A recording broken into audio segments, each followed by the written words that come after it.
उपासक जब भ्रमात्मक सुखों को सत्य मान करके उसे भोगने की इच्छा करता है, उसी इच्छा से वो फंस जाता है। जो मुक्त है कभी बंधा ही नहीं, बंधन का मुख्य हेतु इच्छा है। साधना का फल है इच्छा रहित हो जाना।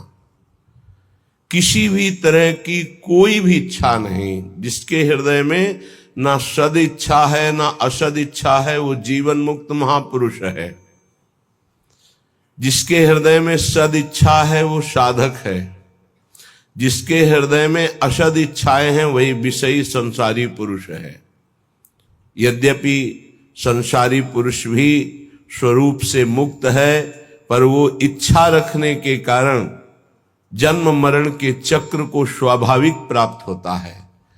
इसलिए उपासक इच्छाओं के त्याग के लिए सदैव बलवान बना रहे। कोई इच्छा नहीं। जथा लाभ संतोष सदा काहू सो कछु न चाहोगो। प्रभु से भी नहीं। सच्ची मानिए, प्रभु से भी कहने की आवश्यकता नहीं है। अनंत माताओं का दुलार लिए हुए हमारे सर्वशक्तिमान, सर्वज्ञ, सर्वत्र, सर्वभूत हिते रताः प्रभु सदैव हित करते रहते हैं, मंगल करते रहते हैं, पर हमारी इच्छाएं गलत आचरणों में ले जाकर हमको दुख प्रदान करती हैं। ये हमारी इच्छाएं हैं। यदि हम इच्छा का त्याग कर दे तो प्रभु से भी इच्छा करने की आवश्यकता नहीं है। वो अपने आप योगक्षेमम वहाम्यहम, वो आप आगे से आगे व्यवस्था करते हैं। सत्य कहते हैं आवश्यकता बाद में होती है, व्यवस्था पहले हो जाती है। एक बार नहीं, लाखों बार ये अनुभव किया गया। एक भक्त नहीं, अनंत भक्तों ने ऐसा अनुभव किया। आवश्यकता बाद में, उसकी पूर्ति पहले ही हो गई है। पता बाद में चलता है। हम बोले ऐसा चाहिए और पूर्ति पहले है कि वो तो है, पहले से ऐसे ऐसा हो गया है। क्या हुआ? आप अपनी निष्ठा से चूक गए, इच्छा कर ली, प्रभु ने पहले पूर्ति कर रखी थी। बोले हमारी तो नहीं होती, क्योंकि आप इच्छाओं के गुलाम हैं, प्रभु के दास नहीं। इसलिए अवश्य में भोक्तव्यम कृतम कर्म शुभाशुभम, भोगना पड़ेगा आपको। जो अशुभ कर्म कर रहे हो, जो शुभ कर्म, सुख और दुख दोनों यदि भगवान में स्थित हो तो सुख दुख के परे स्थिति होती है भक्त की। भारी से भारी बाहरी दुख दिखाई देगा, बाहरी सुख दिखाई देगा, उसकी स्थिति में सुख और दुख प्रवेश नहीं कर सकता। हमारी साधना का परम लक्ष्य है चाह मिटाना, इच्छा मिटाना, चिंता शोक रहित हो जाना। फिकर फार फकनी करे ताको नाम फकीर। कोई इच्छा नहीं रह गई, सद की भी इच्छा नहीं। क्या स्थिति है? सद की भी चाह नहीं रह गई, असद की तो बात क्या। जो सद असत से परे प्रेम तत्व है, वो इच्छा रहित उपासक के हृदय में प्रकाशित होता है। जाहि न चाही कबहु कछु, तुम सन सहज सने। सहज प्रेम प्रभु से हो जाएगा। जैसे भी सहज प्रेम विषयों से, ऐसे प्रभु से हो जाएगा। बस इच्छा रहित हो जाओ। पूज्य श्री सदगुरुदेव भगवान प्रथम, जिन्होंने इस मार्ग में अंगुली पकड़ के चलाना सिखाया। कोटि कोटि बलिहारी है श्री हरि की कि ऐसे सदगुरु मिलते गए जो आगे बढ़ाते गए। बचपन से ही उन्होंने यही शिक्षा दी, कभी कोई इच्छा मत करो, जैसे प्रभु रखे वैसे राजी रहो। और स्वयं में ऐसी दिनचर्या थी। 20 वर्ष से वो फलाहार करते थे। गांव में फलाहार में आलू और गुड़ के सिवा क्या है? गांव के किसान जो पैदा करते उसमें वो सेवा करते। कोई अंगूर फल सेव संतरा सब। और नियमावली, नारियल का खप्पर ऐसे रखा और आपने पूछ लिया स्वामी जी डालें, खप्पर पलटा के रख दिया, हो गया बच्चा। पहले सिखा दिया जाता था, पूछ मत लेना, थोड़ा डाल, स्वामी जी और डाले, बस उतने से ऐसे हाथ रख देते। हां कहना उनके जीवन में नहीं था, ये दे दो कहना जीवन में नहीं था, भिक्षा करवा दो ऐसा जीवन में नहीं था। इसीलिए फलाहार करते थे। कई कई दिन थोड़ा गुड़ पा लिया, कभी कोई थोड़ा दूध ले आया, एक बार 24 घंटे में, रात दिन माला में रहते थे। जब देखो तब माला में। फलाहार में निद्रा अपने आप खत्म हो जाती है। अच्छा फलाहार करने वाले की बात नहीं कहते कि विविध प्रकार के पदार्थ जो ऐसे रूखा सूखा, तो तमोगुण खत्म हो जाता है नींद में। तो हम जब गुरुदेव भगवान को देखते तो बैठे मिलते, 2 बजे रात का संस्कार उन्हीं का डाला हुआ है। ए उठ, देख किसान लोग खेत जोतने जा रहे हैं। जब वो अपनी क्रिया में प्रमाद नहीं करते, भजन में प्रमाद नहीं करते, तो ऐसे अपने आसन के नीचे शयन कराते, उठ बैठ, माला ले, चल नाम जप कर। गुरुदेव की कृपा आज तक वही गुरुदेव की कृपा जगाती है और दिनचर्या में लगाए हुए हैं। 2 बजे की दिनचर्या पूज्य सदगुरुदेव भगवान का बाल अवस्था में डाला हुआ संस्कार, और नाम जप ही सर्वोपरि है, ये डाला हुआ संस्कार। नाम जप से ही रूप का प्रकाश होता है, ये विश्वास गुरुदेव ने ही दिया था। श्रीपाद प्रबोधानंद जी कह रहे हैं, यदि आपको इच्छा रहित परम पदवी की प्राप्ति करनी है तो त्यक्त्वा संगम दूरतः स्त्री पिशाच्याः सर्वासानां मूल मुद्धृत्य सम्यक दैवाल्लब्धे नैव निर्वाह देहम श्रीमद् वृंदा कानने जोशमासस्व। भाई, यदि तुम्हें प्रियालाल की प्राप्ति करनी है, संसार चक्र से मुक्त होना है, तो मेरी बात मान लो, संगम त्यक्त्वा, किसी का भी संग न करो। भगवत प्रेमी महात्मा ये किसी में नहीं आते हैं, ये तो जब प्रभु द्रवित होते हैं, कृपा करते हैं, तब ये संग मिलता है।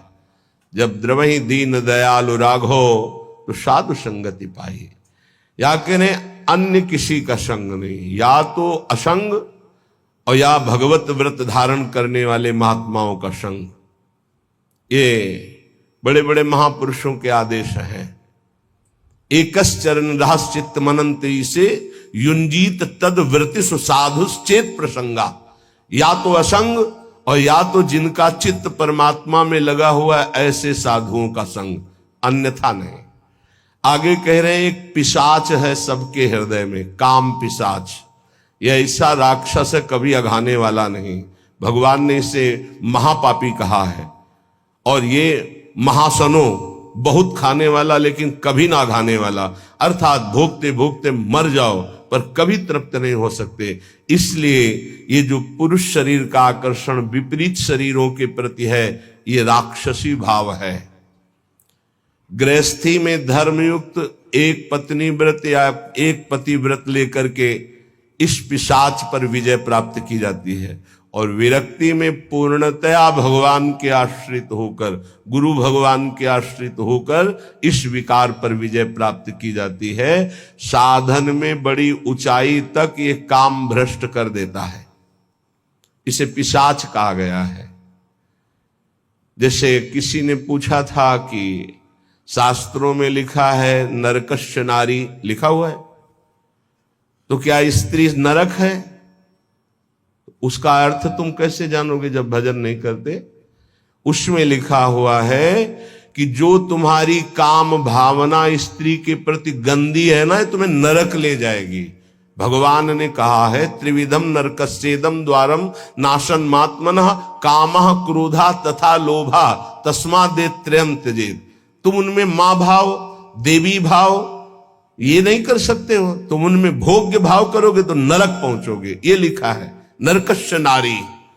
जो नारी के प्रति काम भोग की भावना से देखता है सब माताओं बहनों की तरफ, उसका नरक जाना निश्चित है, अशुभ गति को व्यभिचारी प्राप्त होता है। जो शास्त्रों की भाषा को नहीं समझते हो, शास्त्रों के प्रति अंगुली उठाने लगते, उसमें ऐसा लिखा है। ये बड़े बड़े देशभक्त, बड़े बड़े भगवत भक्त इन्हीं माताओं से प्रकट होते हैं। हमारे भाव को पिशाच कहा गया है। ये देखो, पिशाच चढ़ जाता है तो कैसा राक्षस होता है, कैसा व्यवहार करता है। उस सृष्टि में आप आंख खोल के देख लो, मनुष्य कोई ऐसा कर सकता है? राक्षस करता है, पिशाच करता है। ये काम पिशाच है। ये चढ़ जाए तो पूज्य और जिनका हम रक्षण करना चाहिए उनका शोषण प्रारंभ कर देता है। ये ऐसा नीच है, भगवान बचावे। बहुत ही पापी है, बहुत ही खाने वाला, कभी ना घाने वाला, इसलिए इसको कहा गया है। जहां कोई अर्थ भावना को नहीं समझ पाता है वहां शास्त्र पर अंगुली उठाता है। जैसे इस श्लोक को अगर साधारण शब्दों में लिया जाए और उसका उत्तर दिया, गलत हो जाएगा। संगम त्यक्त्वा स्त्री पिशाच्याः, इसका भाव है स्त्री के प्रति जो काम भाव तुम रखते हो पिशाच भाव है, तुम्हें राक्षस बना देगा। इसलिए भगवत प्रेमी महात्माओं का संग और असंग और विपरीत शरीरों के प्रति काम भाव का चिंतन, ये तुम्हें राक्षस बना देगा। राक्षस जो अपनी ही केवल वासनाओं की पूर्ति चाहता है, वो जैसे भी हो उसे राक्षस कहते हैं।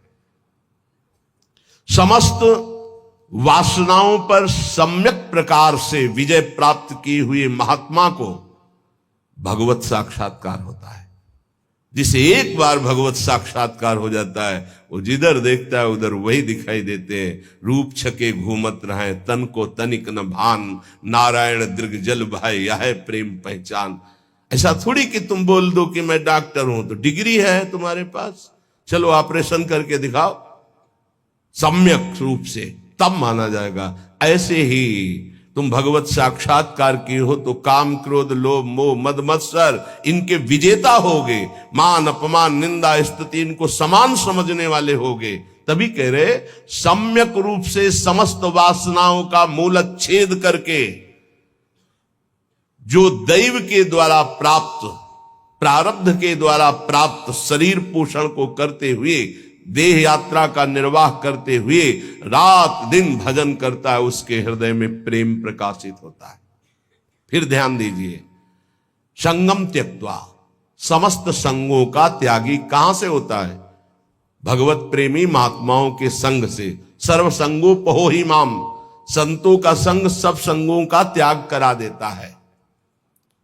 फिर कहे स्त्री पिशाच्याः, ये जो पिशाच भाव राक्षस भाव माताओं बहनों के प्रति या प्रतिकूल शरीरों के प्रति भोगने का है, ये तुम्हारी दुर्गति कर देगा, इसका त्याग करो। सम्यक रूप से समस्त वासनाओं का मूलच्छेद करके देह निर्वाह के लिए जो भगवत विधान से होता है उसको महलों में रखे चाहे झोपड़ी में वास दे, कोई इच्छा नहीं, ऐसी देह यात्रा का निर्वाह करते हुए वो महापुरुष भगवत साक्षात्कार के योग्य हो जाता है। उसके हृदय में प्रीति प्रकाशित हो जाती है। ना कुरु ना वद, ना कुरु ना वद किंचित विस्मराशेष दृश्यम, स्मर मिथुनम महस्तद गौर नीलम स्मरार्तम, बहुजन समवायाद दूरमुद्विजया ही प्रिय निवसस्तु दिव्य श्रील वृंदावनांतः। ऐसा कुछ मत कर कि तू फंस जाए। कितने कृपालु हैं हमारे गुरुजन महापुरुष, बड़े प्यार से कह रहे हैं कि तू अभी समझता नहीं है। विषय चुगा जिन चुगे मन, चुगत कछुक सुख होए, फिर फांसी ऐसी लगे तेईसम दुख न। आपको भोगने में तो लगता है बहुत अच्छा है, लेकिन उसके अंदर जो आसक्ति रूपी कांटा है वो जब फंस जाएगा तो तड़पड़ाओगे, तड़पोगे, निकल नहीं सकते। ये ऐसा दलदल है कि गुरु कृपा निकाले या हरि कृपा निकाले, दूसरा निकाल नहीं सकता। पक्का समझ लीजिए, जानते हुए भी कि ये गलत है, नहीं करना चाहिए, आप वही करोगे। यदि आपके हृदय में गुरु चरणों का आश्रय और नाम जप नहीं तो तुम्हारी ताकत नहीं कि तुम रुक जाओ। कह रहे ना करो, ऐसा कुछ मत कर कि तू फंस जाए, फिर निकलना मुश्किल हो जाए। श्री जी की कृपा ही निकालती है, ये पक्की बात समझ लो। श्री जी की कृपा निकालती है। जो भरोसे पे है वो कभी डूब नहीं सकता। जो गुरुजनों का भरोसा लिए वो कभी नहीं डूब सकता है। विश्वास रखो, चाहे जितना पतित हो गया हो, चाहे जितना नीचे गिर गया हो, एक दिन वो चमकेगा। जैसे नाव बहुत बढ़िया है लेकिन खेवैया नहीं है, तो नाव जर्जर हो और खेवैया चतुर हो तो निकाल ले जाएगा, विश्वास करो, निकाल ले जाएगा। माना आप साधनहीन बहुत पतित हो लेकिन गुरुदेव का आश्रय ले लिया। बहुत बड़े महापुरुष श्री संत पलटू जी बहुत बड़े नाम जापक रहे, बहुत बड़े नाम जापक, रात दिन उनके हृदय में नाम चलता। पूज्यपाद उड़िया बाबा जी विशेष आदर करते थे श्री पलटू साहब का। वो कह रहे, नाव मिली केवट नहीं, कैसे उतरे पार, कैसे उतरे पार, पथिक विश्वास न आवे। महापुरुषों के वचन बहुत ध्यान से सुनिएगा। नाव मिली केवट नहीं, कैसे उतरे पार, कैसे उतरे पार, पथिक विश्वास न आवे। लगे नहीं वैराग्य यार, कैसे कह पावे। मन में धरे न ज्ञान, नहीं सत्संगति रहनी, बात करे नहीं कान, प्रीति बिन जैसी कहनी। छूटी डगमगी नाही, संत को बचन न माने, मूरख तजय विवेक चतुरई अपनी आने। पलटू सदगुरु शब्द का तनिक न करे विचार, नाव मिली केवट नहीं, कैसे उतरे पार। बहुत बढ़िया नाव मिल गई है भवसागर से पार होने के लिए मानव देह, लेकिन सदगुरु वर्ण नहीं किया, फिर तो नाव पार नहीं हो सकती, क्योंकि खेवैया ही नहीं है। सदगुरु रूपी खेवैया मिल जाए तो जर्जर नाव को भी पार कर दे। अर्थात कितना भी पतित नीच क्यों न हो, महान बन जाए। कैसे उतरे पार, पथिक विश्वास न आवे। अये संसार सागर से पार जाने वाले पथिक, तुझे विश्वास ही नहीं है कि गुरु रूपी खवैया ही संसार समुद्र से पार करता है। लगे नहीं वैराग्य यार, कैसे कह पावे। हरि रूपी मित्र को कैसे तुम प्राप्त कर सकते हो, यदि गुरु से अनुराग नहीं हो, संसार से वैराग्य नहीं। मन में धरे न ज्ञान नहीं, सत्संगति रहनी। जो सत्संग सुनते हो मन में धरते नहीं हो, वैसी रहनी नहीं है, तो बात करे नहीं कान, प्रीति बिनु जैसे कहनी। लाखों बातें करो, बातन प्रीति न होई सखीरी। बातों से काल पर विजय प्राप्त नहीं कर सकते, बातों से माया पर विजय प्राप्त नहीं कर सकते, बातों से काम क्रोध पर विजय प्राप्त नहीं कर सकते। सत्संग में जो सुना, गुरुदेव ने जो नाम मंत्र दिया, वो तो तुम स्वीकार नहीं कर रहे, अर्थात निरंतर जप नहीं रहे। छूटी डगमगी नाहि, संत को बचन न माने। तुमने संत की आज्ञा का पालन नहीं किया, इसलिए तुम्हारी नाव डगमगा करके भंवर में फंस रही है। मूरख तजय विवेक चतुरई अपनी आने। विवेक है नहीं, बड़े बुद्धिमान बनते हो, फंस जाओगे। पलटू सदगुरु शब्द का ये बहुत बड़ा विजय का पताका है, सदगुरु द्वारा दिया हुआ नाम मंत्र। ध्यान रखना, सदगुरु का शब्द कोई साधारण नहीं है। उनका शब्द ऐसा महान शक्तिशाली है कि माया का अंधकार नष्ट होता चला जाएगा। अज्ञान तिमिरांधस्य ज्ञानांजन शलाकया चक्षुरुन्मीलितं येन तस्मै श्री गुरुवे नमः। बंदो गुरुपद कंज कृपा सिंधु नर रूप हरि, महामोहतम पुंज जासु बचन बचन रवि कर निकर। बस गुरु के शब्द पर ध्यान दे दे। पलटू सदगुरु शब्द का तनिक न करे विचार, तो नाव मिली केवट नहीं, कैसे उतरे पार। मत करो ऐसा कोई कर्म जिससे तू फंस जाए। धोबिया फिर मर जाएगा, चादर लीजे धोए। ये बहुत सुंदर मानव देह मिला है, बहुत गंदगी में इसको डुबो रहे हो, मन मानी आचरण कर रहे हो, बहुत भोगना पड़ेगा। अभी समझ में नहीं आ रहा है, अभी इसलिए समझ में नहीं आ रहा कि समय है। चाहे जो बोलो, चाहे पाप कर्म बोलो, चाहे पुण्य कर्म, कोई बोलने वाला नहीं तुम्हें, लेकिन जब फसल काटोगे तब पता चलेगा तुमने बोया क्या था। माना कि अब फसल में बहुत बढ़िया आम और अंगूर की बेल लगा दी, लेकिन पीछे बम्बूल बोए हो तो आम खाने को अभी नहीं मिलेंगे। ये आगे की फसल है, अभी काटो पीछे की फसल। इसीलिए बड़े बड़े साधकों को, संतों को देखा जाता है शारीरिक दंड भोगते हुए, क्योंकि वो पिछली फसल है। तो तुम कैसे बच जाओगे? तुम दान पुण्य करके बच जाओगे? नहीं। इसलिए अभी समय है, अभी समय है। धोबिया फिर मर जाएगा, चादर लीजिए धोए। डंके की चोट में कबीरदास जी कहते हैं, चदरिया झीनी रे झीनी, हमको जैसी दी थी वैसी की वैसी धरी दीनी, चदरिया झीनी रे झीनी। आज तक इस चादर को कभी गंदा दाग नहीं लगने दिया। हे हरि, जैसा दिया था वैसा वापस। चादर लीजिए धोए, मैल है बहुत समानी, बहुत जन्मों से तुम्हारे मन में गंदगी भरी है। चल सदगुरु के घाट, भरा जा निर्मल पानी। इस मन, तन, बुद्धि, इनकी गंदगी कहां धोई जाती है? सदगुरु के दरबार में। चल सदगुरु के घाट, भरा जा निर्मल पानी। निर्मल पानी ज्ञान।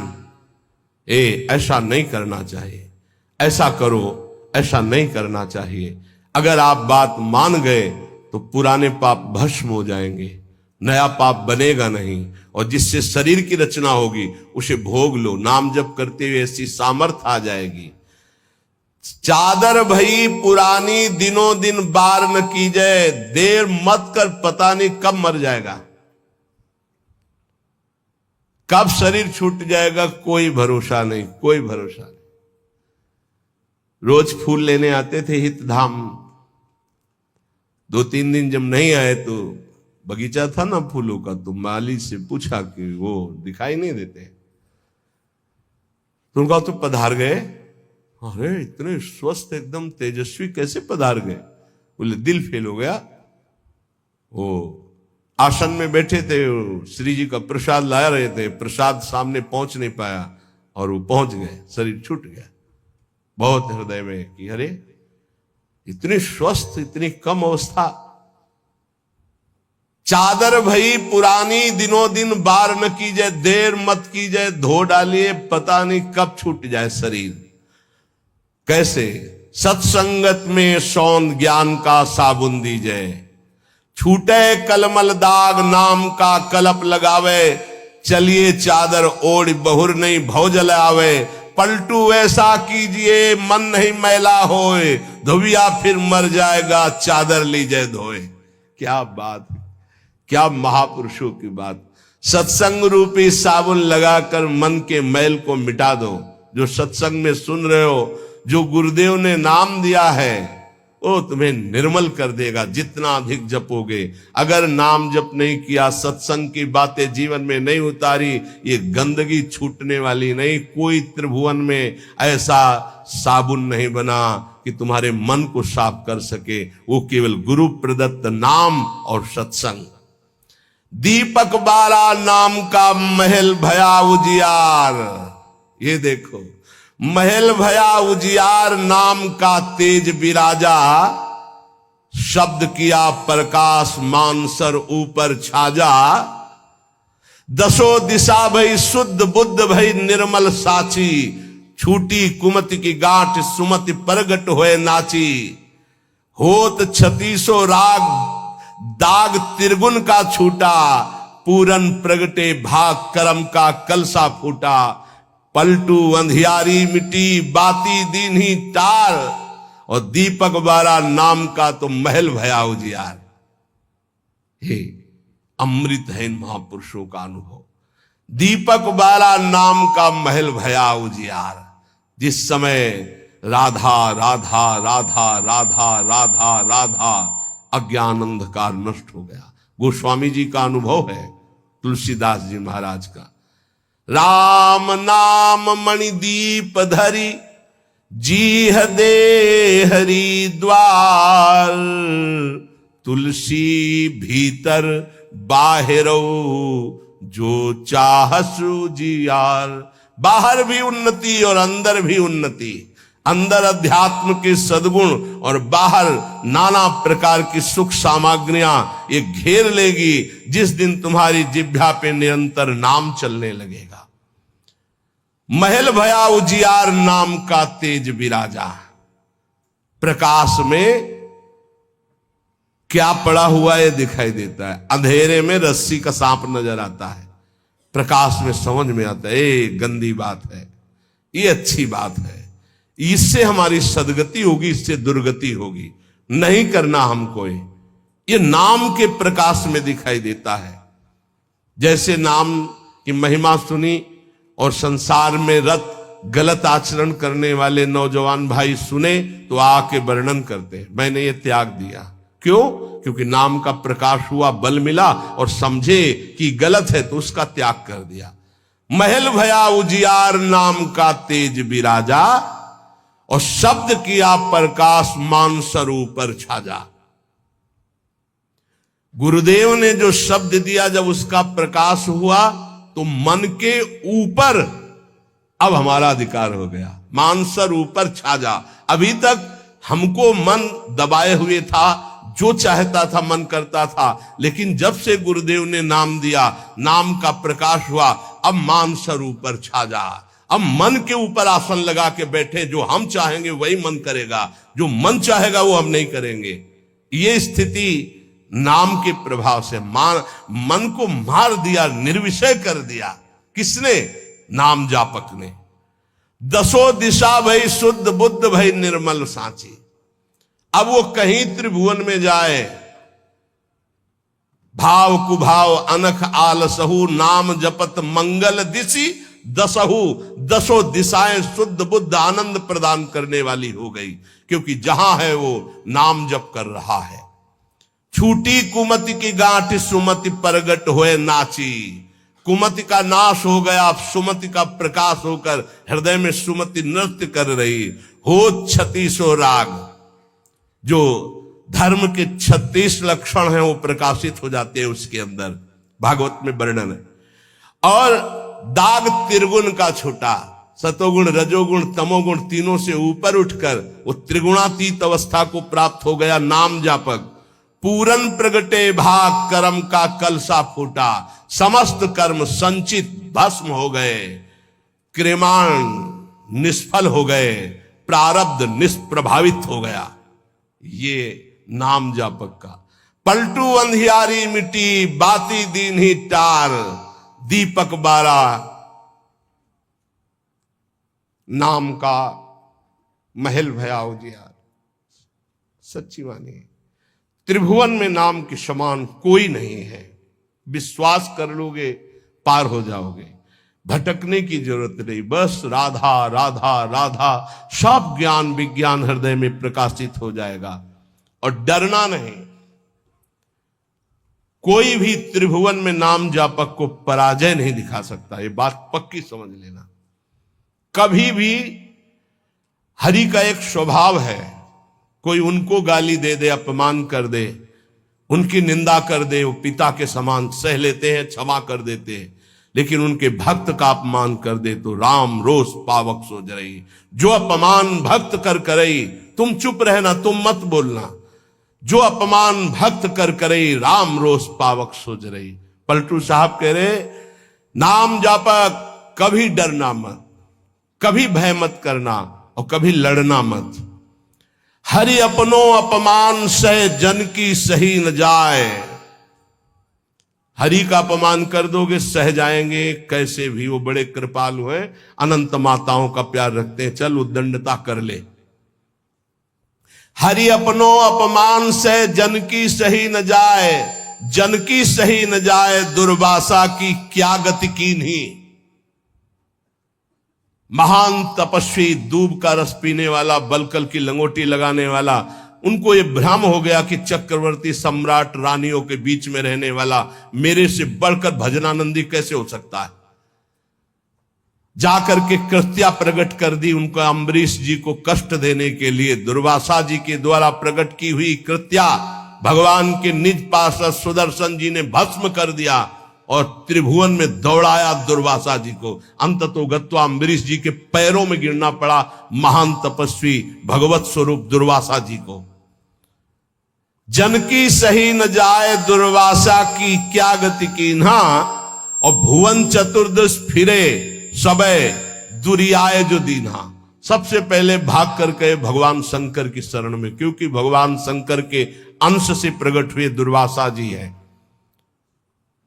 भगवान शंकर ने कहा मैं हरि का द्रोह करने वाले को तो विचार पूर्वक रास्ता बता सकता हूं, लेकिन हरिदास का, भगवान के भक्त का द्रोह कर दे, ये मेरी सामर्थ्य नहीं कि मैं इस समय सुदर्शन को प्रार्थना करके रोक सकूं या तुम्हें कैलाश में रख सकूं। तुरंत यहां से निकलो। सबे दुरियाए जो दीन्हा, ब्रह्मा जी के पास गए। ब्रह्मा जी ने कहा तत्काल निकलो, नहीं सुदर्शन चक्र अनर्थ कर देगा ब्रह्मलोक में। हरि के पास गए और कहा आपका एक व्रत है कि मेरी शरण में चाहे जितना बड़ा अपराधी आ जाए मैं कभी त्यागता नहीं हूं। तो भगवान ने कहा अपराधी कितना भी बड़ा चराचर जगत का हो मैं उसे शरण दे सकता हूं, लेकिन मेरे भक्त का अपराधी, उसके लिए कोई गुंजाइश नहीं। अब ये सुदर्शन मेरी आज्ञा में नहीं है। अगर अम्बरीश जी कह देंगे तो ये सुदर्शन शांत हो सकता, अन्यथा नहीं। भाग के अम्बरीश जी के ही चरणों में आना पड़ा।